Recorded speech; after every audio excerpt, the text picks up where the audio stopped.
Namaskar. Hello and welcome back to Inside English Academy. Today's video is going to be an explanation on a chapter from the syllabus of General English HS second year. Our ajir chapter to naam hoise Lost Spring, Stories of Stolen Childhood, and the author is Jung. First, I'd like to say something about the title of this chapter. What is the meaning of lost spring? See, যেতিয়া আমি spring season বুলি কওঁ, আমি associate কৰোঁ certain qualities, certain characteristics to the spring season of the year, like vitality, vigor, revival, energy, hope, and growth. So, childhood এনেকুৱা এটা phase হয় মানুহৰ লাইফত, যিটো phaseত আমি স্প্ৰিং ছিজনৰ কেৰেক্টাৰিষ্টিক্সখিনি দেখিবলৈ পাওঁ।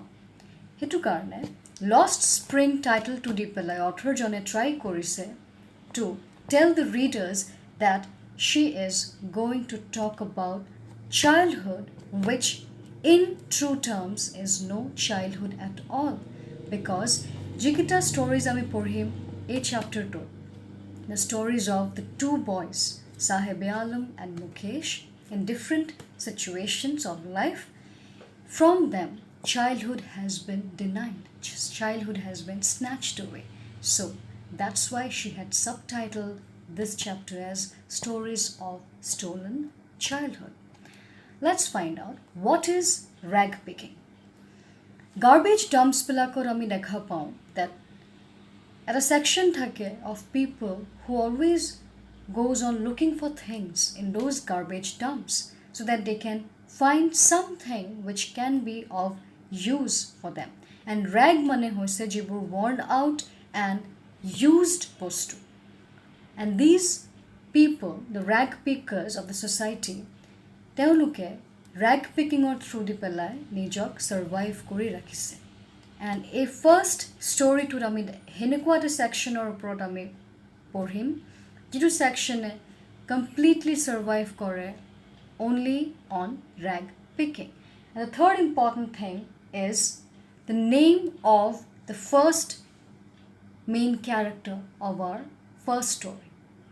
And his name is Saheb-e-Alam. The meaning of Saheb-e-Alam is Lord of the Universe. But this meaning is quite contrary to the life that he is living, because he is living a life full of misery, full of poverty and deprivations. And sadly enough, he is not even aware of his own deprivations. And that's why his name is very important from our understanding, for our understanding of this story. Let's move on to the chapter now. So, first talking about the author. This author, Jung, she is an author of Indian origin, and we'll find that in her works, through her works, she tries to depict certain social realities of the society which we know exist, but we are indifferent to those realities. And in this chapter, we find two such stories through which she wants to depict the reality of poverty, the reality of stolen childhood, and the reality of that section of the society which is still deprived of just the basic amenities of life. Teuluke jikhini basic facilities ase life-or hekhini bostu napai, and location jodi setting hoy first story to hetu setting to aru ironical hoy, because it is located in the outskirts of the capital city of India, that is New Delhi. And the name of the region is Simapuri. It was a small area hoy jitut settlers bor 1971 ahisile Bangladeshor pra from Dhaka, jete Bangladesh form hoisile, East Pakistan Bangladesh form hoisile, and teoluk India le migrate kori ahisile because their fields were destroyed, completely destroyed due to a flood. And in order to sustain themselves in This is a continuation from our first video on Lost Spring. So, in this story, we also come across a new term, and that is migration. So, যেতিয়া আমি migration বুলি কওঁ, we'll also have to look at the causes of migration, or migration হলে তাৰ পিছত consequences বোৰ কি হয়. Basically, migration হয় এটা জায়গাৰ পৰা ইটো জায়গালে, generally from the rural areas or the less privileged areas to the urban areas or the more privileged areas in search for a better living, search for a better standard of life, search for jobs or basic sustenance. Aru etu story ta ami dekha pao that their fields were destroyed due to a flood, and that is why they had to migrate from Dhaka to India, to this corner of India, and that is Simapuri. And when the author who meets this boy whose name is Sahib, she asks him, that why do you do this? Why do you do this means why do you go for rag picking? Tetia, they answered diye Sahibe Alame, I have nothing else to do.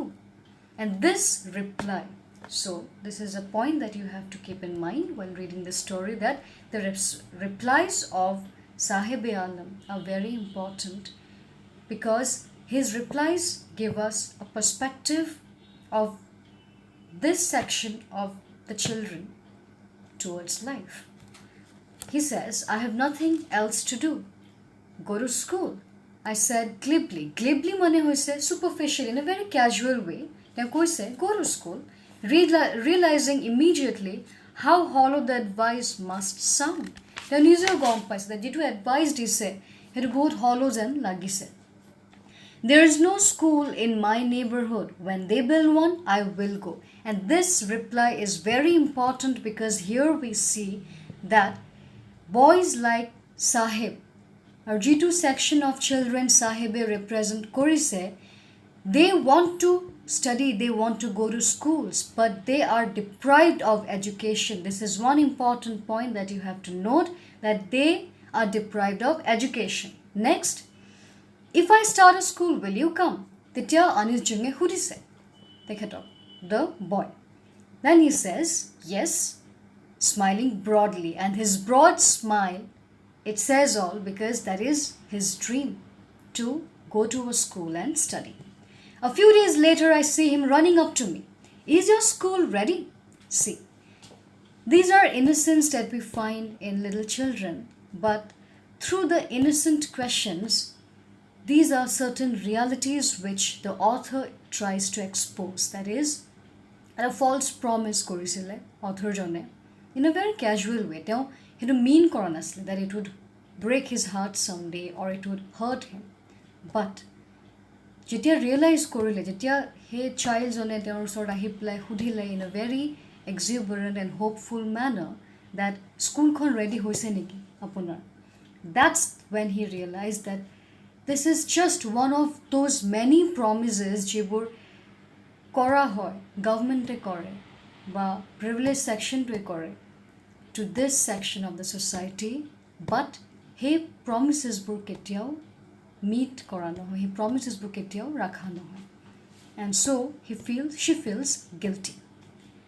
It takes longer to build the school, I say, embarrassed at having made a promise that was not meant. But promises like mine abound in every corner of his bleak world. Abound in every corner of his bleak world. A2 phrase or prami gom paisu that Sahibi Alamor jetu world hoy that is full of darkness, yet hope nai. Or kunba jodi a ray of hope dekhwayo, and that too in the form of a false promise, it can be quite heartbreaking for them. Ami casually koribo paro, but tehator karne hetur implication by hetur effect to bahut major hobo pare. After months of knowing him, I ask him his name. Sahibe Alam, he announces. And that's where the irony of this story lies, the biggest irony. That is, his name means Lord of the Universe, but he lives the life So, this is part 3 of Lost Spring. His name is Sahib Alam, and the meaning of his name is Lord of the Universe. But his life represents poverty, utter poverty of this country. He would have a hard time believing it. Why does the author say so? Because Jetia Sahibe Nizor Namor meaning to Nize Gom Pabo, then Hetu Teor Babe बहुत difficult hobo to realize, to understand that his name means something so big, that is the Lord of the Universe, but he is living the life of a beggar, living the life of misery, of poverty. Unaware of what his name represents, he roams the streets with his friends, an army of barefoot boys who appear like the morning birds and disappear at noon. And this is a true representation of childhood, of spring season. That is, they roam about in a carefree way, in groups. Over the months, I have come to recognize each of them. And the author here says that she has seen them on a regular basis for now, and by now she knows them by their names. Why aren't you wearing chappals? I ask one. My mother did not bring them down from the shelf. He answers simply. Even if she did, he will throw them off. Adds another. So this is her conversation with the group of boys, and Sahib Alam was one of them. And this conversation is interesting because we get to see their perspective of the story, their perspective of life and of things through this conversation. Let's find out. Even if she did, he will throw them off. Adds another who is wearing shoes that do not match. See, he is answering for his friend on behalf of his friend. Friendo karne koi said that jodi tar make shoe tu tak ulayu diye shelfer pra he pelai dibo, but he nije shoes pini ase jigita match no kore. So this shows that they have a desire to wear shoes, but they cannot afford to wear shoes. This shows the sad reality of Simapuri. When I comment on it, he shuffles his feet and says nothing. And the author, she comments on his shoes that they do not match, and he has nothing to say. I want shoes, says a third boy who has never owned a pair all his life. And there comes another comment from another boy in that group, and he says, I want shoes. And this he is saying with all his honesty, and he has never owned a pair of shoes. Traveling across the country, I have seen children walking barefoot in cities on village roads. It is not lack of money, but the tradition to stay barefoot is one explanation. I wonder if this is only an excuse to explain away a perpetual state of poverty. This is a very important point in this chapter, and through this point, the author raises a question that has this section of the society of Simapuri compromised with their poverty, compromised with their miserable state, because today they are given excuses for something that they cannot afford, that they cannot own, and they're claiming that they do not want it. It's like a tradition for them. That is, staying barefoot, roaming about the streets, in cities, on village roads, it's fine for them, and it's not because, and it's not something that has been imposed upon them. This is what they want to show, but this is actually not the truth. The truth is poverty. And this the author realizes, and she raises this question, and she shares her opinion with the readers that this might be an excuse that this section of the society, they have chosen to compromise with their state of poverty. তেওঁলোকে নিজে compromise কৰাটো choose কৰি লৈছে, and to overcome that feeling, they say that we do not want to wear shoes, we do not want anything materialistic by choice. And this is what she questions.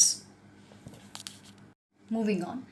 After the author interacts with the little children of Simapuri, she is reminded of a story of a man who she had met, and that man belonged to a small city in Karnataka, Udupi, and this is a story from his own life.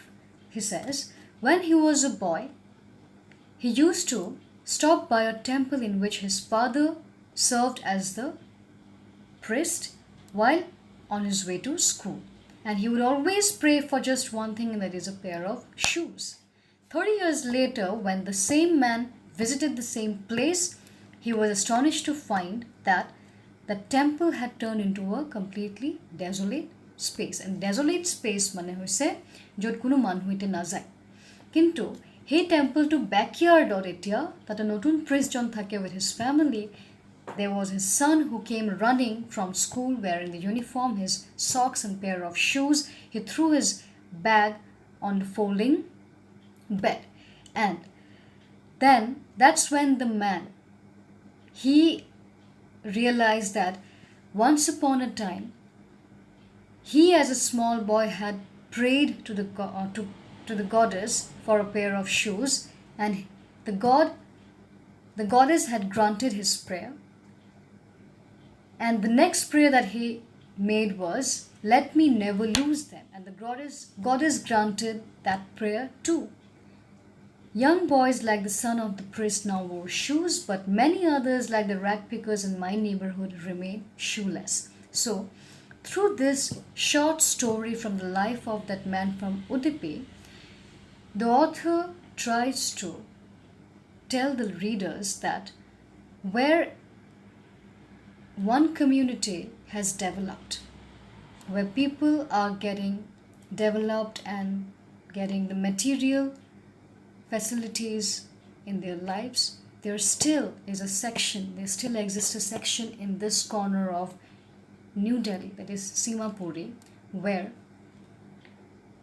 children remain shoeless, and they take it as a tradition, they take it as a choice, but they are unaware of the fact that they are being deprived of the basic privileges of childhood. And that is what the author realizes after she interacts with these little boys from Simapuri.